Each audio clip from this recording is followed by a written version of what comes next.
మనకు ఇప్పుడు MA selection వస్తాయి కదరా, ఓటుకి ఎంత ఇస్తారు అడుగురా. అన్న నమస్తే. ఇప్పుడు మా దగ్గర ఒక 5 ఓట్లు ఉన్నాయి అన్న. ఎంత ఇస్తారన్న? ఓకే అన్న.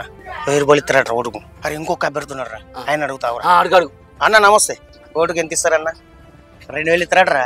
అరే ఇంకొకళ్ళు అడుగుదాం అరే, మరి ఆయనతో ఒక అడుగుదాం, ఎట్లుండో చూద్దాం. ఓటుకు ఎంత ఇస్తారే? 5000 అన్న. అరే 5000 ఇస్తారండి. ఏంది 5000? 5000 ఇస్తానంటే మనం ఈయనకే ఓటు గెలిపిద్దాంరా. అరే ప్రజాస్వామ్యంలో ఓటు నమ్ముకోవడం నేరం రా.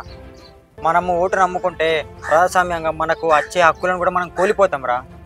సరైన నిర్ణయం, సరైన ఫలితం.